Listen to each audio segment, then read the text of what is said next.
मेरे माँ बाप ने मुझे अपने खून पसीने की कमाई से पढ़ाया और मैंने इस पेशे को चुना। क्यों चुना? क्योंकि सच दिखाना था मुझे, लेकिन नहीं दिखाने दिया जा रहा।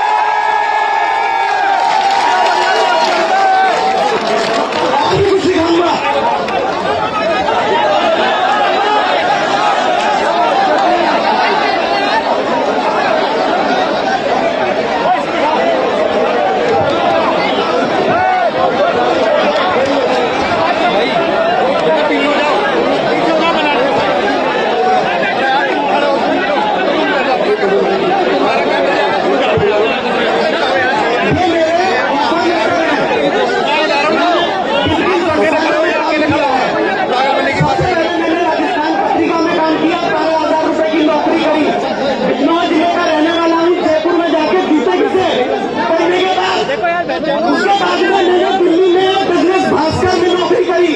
5 साल ईमानदारी के साथ कॉर्पोरेट कवर किया, बैंकिंग कवर किया, फाइनेंस कवर किया, इंश्योरेंस कवर किया। आज तक एक चवन्नी का कोई मेरे ऊपर आरोप नहीं लगा सकता। ठीक है सर, आज की तारीख में मेरी तनख्वाह 12,60,000 रुपए है। साल का मेरा पैकेज 12,60,000 रुपए का। इसके अलावा मुझे कुछ आता नहीं। 15 साल मैंने यही किया है, यही। तो मैं तो कोई दुकान भी नहीं खोल सकता, मैं तो कोई व्यापार भी नहीं कर सकता। बाप को मरे मेरे 10-12 साल हो गए, घर का अकेला लड़का हूं, बूढ़ी माँ है, बीवी है, बच्चा है, कहां से पालूंगा? इस सवाल को पिछले 3 महीने से रोज पूछ रहा हूं अपने आप से, रोज पूछता हूं अपनी बीवी से कि इस बच्चे को क्या खिलाऊंगा, क्योंकि मेरे को मालूम है ये करने के बाद में होगा क्या? FIR दर्ज होंगी, मुकदमे दर्ज किए जाएंगे। हो सकता है मैं सड़क पे जा रहा हूँ तो कोई ट्रक का ब्रेक भी फेल हो सकता है, कुछ भी हो सकता है इस राज्य में। लेकिन 56 इंची का न सही 5-6 इंच का है, सीना है, सीना तान के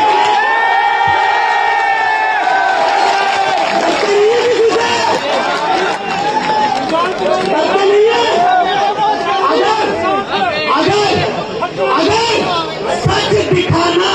अगर सच दिखाना बंद कर देते हैं ना तो वो भी झूठ है, वो झूठ है। और इस झूठ के मैं खिलाफ हूं। मुझे 1.5 महीना लगा सोचने में, 1.5 महीना क्या करूं, बच्चा कैसे पालूंगा अपना, 4 साल का है। लेकिन रास्ते में दूसरा भी ख्याल आया कि जब ये 20 साल का होगा और पूछेगा कि जब अघोषित इमरजेंसी लगी हुई थी तो बापू तू कहां खड़ा था, मैं कहूंगा सीने ठोक के मैं किसान के साथ खड़ा था।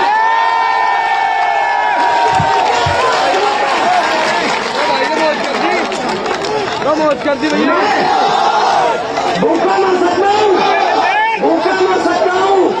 हो सकता है मेरे बच्चे का कोई स्कूल में डर की वजह से एडमिशन भी न ले, हो सकता है मेरे परिवार का भी अभी चरित्र हनन होगा। फेसबुक पे जो ये इनकी सोशल मीडिया आर्मी बैठी हुई है ना, अभी वो मेरा भी चरित्र हनन करेंगे, मेरी बीवी का भी करेंगे, हो सकता है मेरी माँ के बारे में भी कुछ कहें। लेकिन खड़ा हूं और सीना ठोक के खड़ा हूं, जो करना है कर लो। सच बोलना देशद्रोह है तो मैं देशद्रोही हूं, मुझे जेल में डालो।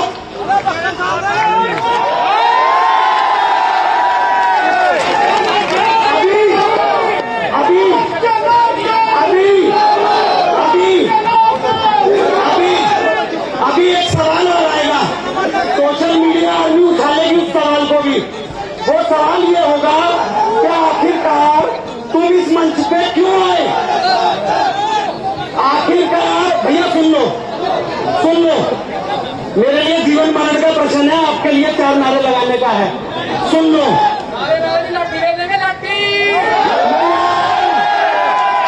मैं यहाँ आया हूँ, है ना?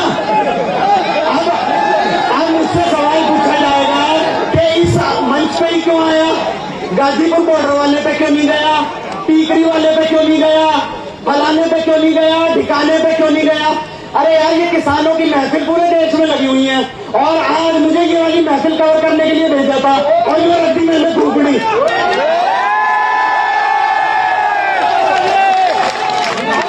12 लाख रुपए से ज्यादा की सालाना नौकरी को लात मारता हूं और ये भी मालूम है कि भूखा मरूंगा, वो दिन भी आ सकता है, ठीक है ना। लेकिन उसका भी विकल्प मैंने सोचा कि भाई अगर एक्सट्रीम हुआ तो क्या करेंगे। अगर एक्सट्रीम हुआ ना तो ये झोली है, झोली फैला के गांव गांव घूमेंगे, ठीक है जी। धन्यवाद।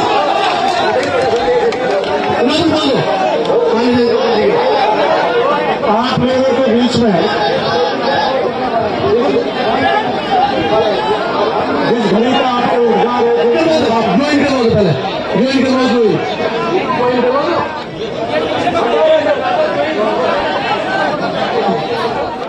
आप में से बहुत से लोग आज मेरा एक वीडियो देख रहे होंगे।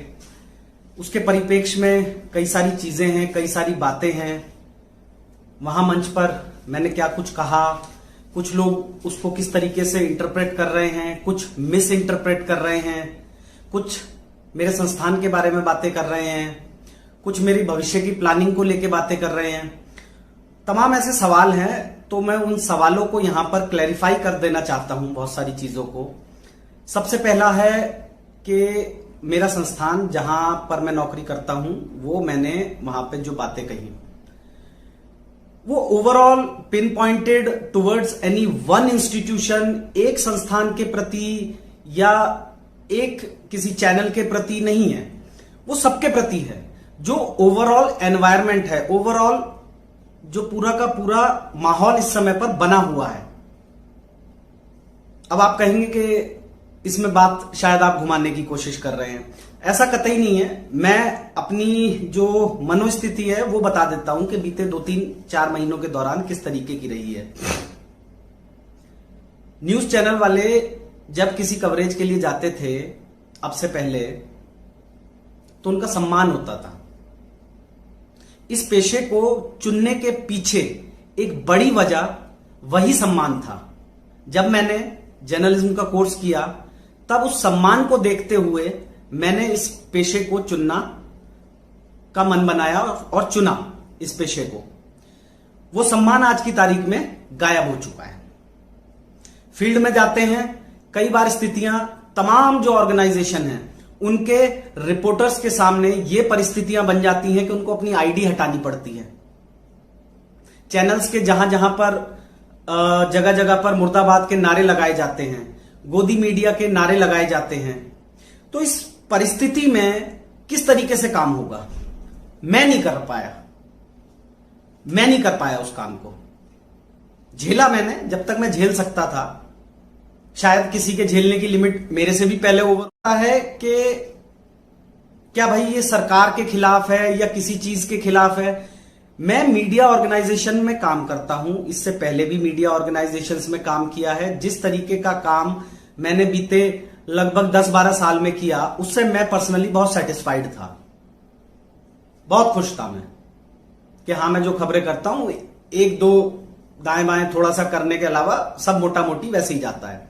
लेकिन आज की तारीख में ओवरऑल मीडिया एनवायरनमेंट किस तरीके का बन चुका है, ये मेरे को बताने की जरूरत नहीं है, आप लोग जानते हैं। मैं उस एनवायरनमेंट में नहीं रह सकता, मैं उस एनवायरनमेंट का हिस्सा नहीं हो सकता, इसलिए मैंने ये कदम उठाया।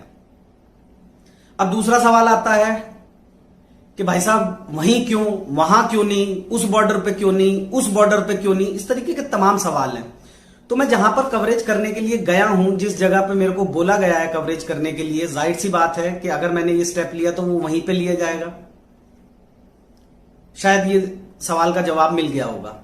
अब इसके बाद में एक तीसरा पहलू आता है, नेता बनोगे क्या, विधायक बनोगे क्या।